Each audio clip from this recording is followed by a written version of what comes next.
নূর চেহারা মায়াতে ভরা রোশনি ঝলকায় নূরের ফোয়ারা।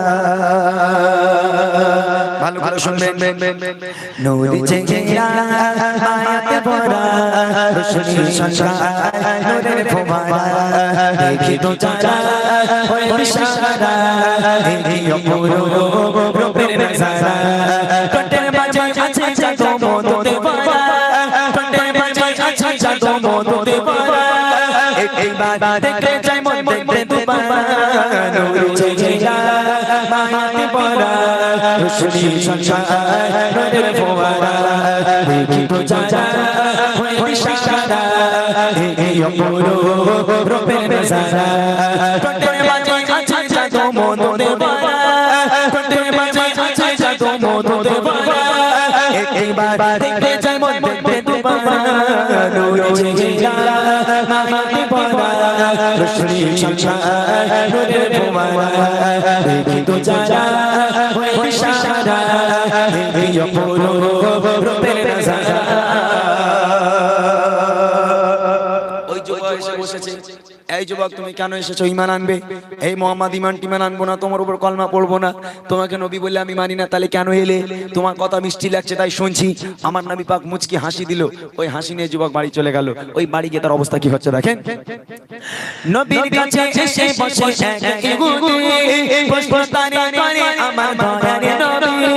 নবীর কাছে এসে বসে এক ইহুদি প্রশ্ন তারে করে আমার দয়ার নবী। আমার দরবারে কেন এসেছো বলো আমার দরবারে? তাকিয়াছো কেন মোর মায়ার নজরে? আনবে কি ঈমান পড়বে কলেমা, আনবে কি ঈমান পড়বে কলেমা। যুবক বলে ঈমান আনবো না, আনবে কি ঈমান পড়বে কলেমা। যুবক বলে ঈমান আনবো না। নূর চেহারা মায়াতে ভরা রোশনি ঝলকায় নূরের ফোয়ারা। দেখি তো যারা হয় ইশারা, দেখি অপূর্ব রূপের নজারা। নবী পাক মুচকি হাসলো। এই হাসি নিয়ে বাড়ি গেল। বাড়ি গিয়ে থাকতে না পেরে পরের দিন আবার এলো। আমার নবী ওয়াজ করছে, পেছনে ওই যুবকটা আবার এসে বসলো। আর নবী বলে, যুবক কাল তো বললে তোমার উপর কলমা পড়বো না, তোমাকে নবী বলে মানি না, তাহলে আজ কেন এসেছো? তোমার যুবক বলছে, হে মোহাম্মদ একটা বিপদে পড়েছি। কি বিপদ? বলে আপনি কালকে বলেছিলেন যে কেন এসেছো? আমি বললাম ঈমান আনবো না, আপনার উপর কলমা পড়বো না। আপনি একটা মুচকি হাসি দিয়েছিলেন, একটু মুচকি হাসলেন। হে মোহাম্মদ কি বলবো, এই হাসি নিয়ে বাড়ি গেলাম। খেতে যাই, শুতে যাই, ঘুরতে যাই, ঘুমাতে যাই, যেখানেই যাই আপনার মুখ মনে পড়ে, যেখানেই যাই আপনার হাসি মনে পড়ে। আপনার মুখ ছাড়া যেন দুনিয়ার আর কোনো ধ্যান ধারণা চিন্তা ভাবনা কিচ্ছু আমার মনে আসে না। হে মোহাম্মদ তাই থাকতে না পেয়ে আমি চলে এসেছি। আমি আপনার উপর কলমা পড়ে ঈমান আনতে চাই। জোরে বলো, জোরে হবে না সুবহানাল্লাহ? আমার নবী পাক আবার মুচকি হাসলো, হেসে বলে, আলহামদুলিল্লাহ, এসো বাবা, হাতে হাত দাও, কলমা পড়ো, মুসলমান হও। বলে হে মোহাম্মদ তবে একটা শর্ত আছে। বলে কলমা পড়তে আবার শর্ত লাগে? বলে হ্যাঁ আমার একটা আছে। বলে কি শর্ত? বলে কলমা পড়বো কিন্তু নামাজ পড়বো না। যুবকদের মতো নাক করবে না তোমরা, তোমাদের জন্য বলছি। ওই ইহুদি যুবক বলছে কলমা পড়বো, নামাজ পড়বো না। আমার নবী আবার হাসলো, ঠিক আছে বাবা, তোমার নামাজ মাপ, তোমাকে নামাজ পড়ার দরকার নেই, তুমি কলমা পড়ো, মুসলমান হও, এটাই আমার জন্য অনেক, তোমার নামাজ পড়তে হবে না, তুমি চলো আমার উপর কলমা পড়ো। এইবার দেখেন আগে কি হয়। বলে আবার এসে, বলে আবার যুবক এসে নবীর কাছে, আমার চেহারাটা আমার হৃদয়ে ভাসে। বলে আবার যুবক এসে নবীর কাছে, আমার চেহারাটা আমার হৃদয়ে ভাসে। যেদিকে তাকাই শুধু আপনারই ওই ছবি, যেদিকে তাকাই শুধু আপনারই ওই ছবি। আপনি ছাড়া যেন মনে হয় হাদা সবই।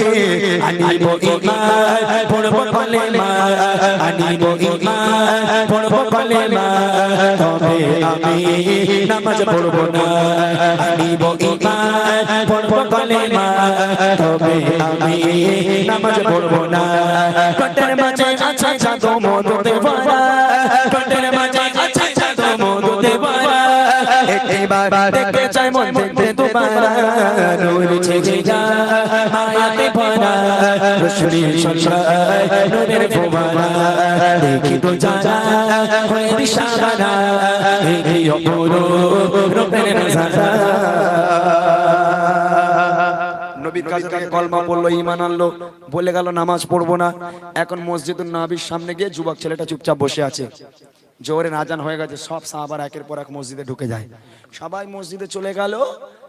ওই ইহুদি যুবক যে নতুন কলমা পড়ে মুসলমান হয়েছে, সে দেখছে পুরো এলাকা ফাঁকা, একটা এলাকায় লোক নেই, সব নামাজে ঢুকে গেছে, সব মসজিদে চলে গেছে, এলাকায় একটা লোক নেই, ও একাই শুধু বসে আছে। বোরিং লাগছে ওর, বোরিং, একা একা বসে আছে, এলাকায় লোক নেই, স্বাভাবিক ব্যাপার। ধরেন এখানে যে কটা যুবক আছে, এই এলাকায় যে কটা যুবক আছে, সব যুবক চলে গেল মসজিদে, আর একটা যুবক ও নিয়ত করেছে জীবনে নামাজ পড়বো না। তা এখন পুরো এলাকা ফাঁকা, একটা ছেলে বলে কেউ না, ও একা যদি রাস্তায় দাঁড়িয়ে থাকে ওর ভালো লাগবে? ওর ভালো লাগবে না। তো ওই যুবক দেখছে নবীর কাছে তো বললাম ইয়া রাসূলুল্লাহ নামাজ পড়বো না, তো সবাই তো নামাজ পড়তে গেল, ও একা একা ওর আর ভালো লাগে না। ও পরের দিন আবার নবীর কাছে মনটা মলিন করে এলো। নবী পাক দেখে বলে, এই যুবক আজ আবার কি জন্য এসেছো? বলে ইয়া রাসূলুল্লাহ বিপদে পড়েছি। কি বিপদ? বলে আমি কাল বলেছিলাম কলমা পড়বো, নামাজ পড়বো না, আপনি তো আমাকে মুসলমান করে দিলেন, কলমা দিয়ে দিলেন, দিনের দাওয়াত দিয়ে দিলেন। ইয়া রাসূলুল্লাহ আমি বাইরে বসে থাকি আর সবাই মসজিদে ঢুকে যায়, আমার একলা একলা ভালো লাগে না বাইরে, কাল থেকে আমি নামাজ পড়বো। জোরে বলুন, জোরে হবে না সুবহানাল্লাহ? বলে আলহামদুলিল্লাহ। আমার নবী বলে আলহামদুলিল্লাহ, ভালো কথা, কাল থেকে সাহাবাদের সঙ্গে নামাজ পড়তে যাবে। বলে ইয়া রাসূলুল্লাহ তবে একটা শর্ত আছে। বলে আবার কি শর্ত রে ভাই? বলে ইয়া রাসূলুল্লাহ নামাজ তো ঠিক পড়বো, কিন্তু আমি ওযু করবো না, আমার ওযু করতে ভালো লাগে না, আমি নামাজ পড়বো কিন্তু ওযু করবো না। আমার নবী মুচকি হাসি দিয়ে বললো, ঠিক আছে যুবক, তোমার ওযু করা লাগবে না, বিনা ওযুতে নামাজ পড়বে, আমার আল্লাহ কবুল করবে। আমার নবী কি জোর করেছে তোমার ওযু না করলে না মসজিদে ঢোকা যাবে না? আমার নবী পাক জোর করলো না, ওই যুবককে বললো যাও, তোমার ওযু লাগবে না, বিনা ওযুতে নামাজ পড়বে। এইবার দেখেন কি হয়। পুনরায় এসে আবার বলে ওই যুবক, একা একা লাগে যখন নামাজে যায়, পুনরায় এসে আবার বলে ওই যুবক, একা একা লাগে যখন নামাজে যায়, যাব আমি পড়তে নামাজ সবারই সাথে, যাব আমি পড়তে নামাজ সবারই সাথে, তবে আমার ছোট একটা শর্ত আছে, পড়িব না ওযু করব না, পড়িব না ওযু করব না, ওযু করতে ভালো লাগে না, পড়িব না ওযু করব না, ওযু করতে ভালো লাগে না, টোটের বাজে আছে জাদু মধু দেবরা, টোটের বাজে আছে জাদু মধু দেবরা, একবার দেখলে চাই মন দেখতে দুবারা, নূর জেগেরা আয়াতে ভরা, রশনি ছলছায় নূরের ফোয়ারা, দেখে তো যারা হয়ে দিশারা, এই অপরূপ রূপের নজারা। নবীর কাছে থেকে পারমিশন নিয়ে গেল ওযু করবো না। যুবক প্রথমবার নামাজে আছে, তোমরা করো না তো, বিনা ওযুতে নামাজ পড়ো না তো? দেখো ভাই খবরদার না, এইরকম একটা গল্প আছে, একটু গল্পটা বলবো শুনবেন।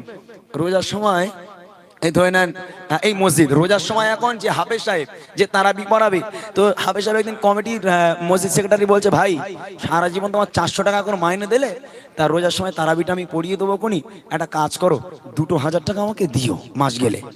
বলে ও দরকার নেই, দরকার নেই, 2000 টাকা দেওয়ার দরকার নেই, তোমরা ইমাম সাহেব মানুষ, তোমাদের টাকায় আল্লাহ কত বরকত দেবে জানো, ওই খুব বেশি হলে 1000 টাকা দেবো, কোনি 2000 দিতে পারবো না, কমিটি বলে দিল। তাই এখন যুবক মনটা মলিন করে আছিস, বাচ্চা কাচ্চা স্ত্রী আছে, তাদের নতুন জামা কাপড় কি করে দেবো, সে আর কোনো কাজও করে না। মসজিদ কমিটি এখন 2000 টাকা চেয়েছে, দেবে না, মসজিদ কমিটি বলছে 1000 টাকা দেবো। তো কি করেছে, মোটামুটি 1 মাস তারাবি পড়ালো, পড়ানোর পর ঈদের সময় যখন হাত পাচ্ছে ইমাম সাহেব, কমিটি দিচ্ছে তাকে 1000 টাকা। তো ইমাম সাহেব বলছে, ভাই 2000 টাকা আমার দাও, অনেক টাকা ধার দেনা করে জামা কাপড় কিনেছি, 2000 টাকা দাও।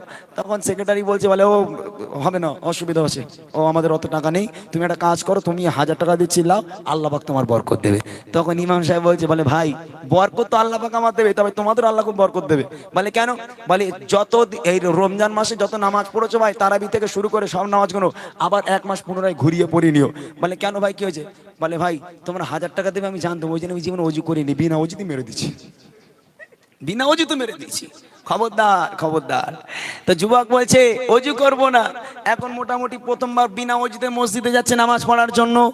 এখন যেই মসজিদে নবী শরীফের ঢুকলো, নামাজ পড়ার জন্য ঢুকবে, দেখছে হযরতে আলী ওযু করছে, হযরতে আলী ওযু করছে, আর ওই যুবক ও দাঁড়িয়ে দাঁড়িয়ে দেখছে অনেকক্ষণ থেকে যে হযরতে আলী ওযু করার সময় হাত ধুচ্ছে কাঁধ পর্যন্ত। হাত কোন পর্যন্ত ধুতে হয়? হাত কোন পর্যন্ত ধুতে হয়? কুনি পর্যন্ত, কিন্তু হযরতে আলী হাত ধুচ্ছে কাঁধ পর্যন্ত। এখন ওই যুবকের মনে একটু খটকা লাগলো, কি আলীর কাছে বলছে, ও ভাই আলী, আমি তো নতুন ইমান এনেছি ভাই, তুমি তো অনেক পুরাতন, তা নবীর মুখে কি শোনোনি কুনি পর্যন্ত হাত ধুতে হয়, তুমি কাঁধ পর্যন্ত ধুচ্ছ কেন? তখন হযরত আলী হাসতে হাসতে বলছে, বলে ভাই নবীর মুখে শুনলে কুনি পর্যন্ত হাত ধুতে হয়, আর নবীর মুখে কি এটা শোনোনি তোমার শরীরে যেখানে যেখানে ওজুর পানি লাগবে সেখানে সেখানে জাহান্নামের আগুন লাগবে না? জোরে হবে না সুবহানাল্লাহ? তখন ওই যুবক বলে, ও আচ্ছা তাই। তখন যুবক একটা বুদ্ধি কাটলো, যখন আলী কাঁধ পর্যন্ত হাত ধুচ্ছে তখন বলছে, বলে ভাই আলী তুমি কাঁধ পর্যন্ত হাত ধুচ্ছ খালি হাত বাঁচাবে বলে, কাল থেকে আমি কথা দিলাম অজুর পানিতে সারা শরীর ধুয়ে গোসল করে তারপর নামাজ পড়তে আসবো। জোরে বলুন। আজকের এই ইহুদি যুবক থেকে নবী পাকের আচার আচরণের ব্যবহারে আজকের ওই যুবক রসুলের একজন বড় সাহাবায় পরিণত হলো। এখান থেকে নবী পাকের শিক্ষা যে কারোর উপর কখনো কঠোর হয়েও না। ওই যুবক যদি এক ওয়াক্ত নামাজ পড়তে যায় তাকে পড়তে দাও, তাকে সামনের কাতারে দাও। ওই যুবক বিড়ি খায় বলে তাকে যেন টানা মেরে না, সারাদিন বিড়ি খেয়ে নামাজ পড়তে দিয়েছে, খবরদার এইরকম বলে না। একটা যুবক যদি নামাজে যায় তুমি পিছনে এসো, সেই যুবককে সামনে দাও, তাকে স্নেহ করো, তাকে মায়া করো, তাকে ভালোবাসো, একদিন দেখবে তোমার থেকে বড় নামাজি সেই যুবক হয়ে যাবে। শেষ কথায় কবি লিখছে দেখেন, এবার এসে যুবক প্রিয় নবীকে বলে তো সব ছবে না নাকি ওজু করিলে। এবার এসে যুবক প্রিয় নবীকে বলে তো সব ছবে না নাকি ওজু করিলে। কালে ওজু না করে গোসল করিবা, কালে ওজু না করে গোসল করিবা, কেন দোষে আগুন গায়ে লাগাবো। এটাই আদর্শ নবীর সূচনা, এটাই আদর্শ নবীর সূচনা, কারোর প্রতি কঠোর হতো না। এটাই আদর্শ নবীর সূচনা, কারোর প্রতি কঠোর হতো না। চেহারা মায়াতে ভরা রুশনি ছছায় নূরে ফোয়ারা, দেখি তো জানা হয় ইশারা, এই অপরূপ রূপের নজারা। ঠোঁটের মাঝে আছে জাদু মধু দেবারা, ঠোঁটের মাঝে আছে জাদু মধু দেবারা, একবার দেখতে চাই মন দেখতে দুবারা। নূরে চেহারা মায়াতে ভরা রুশনি ছছায় নূরে ফোয়ারা, দেখি তো জানা হয় ইশারা, এই অপরূপ রূপের নজারা, দেখি তো জানা হয় ইশারা, এই অপরূপ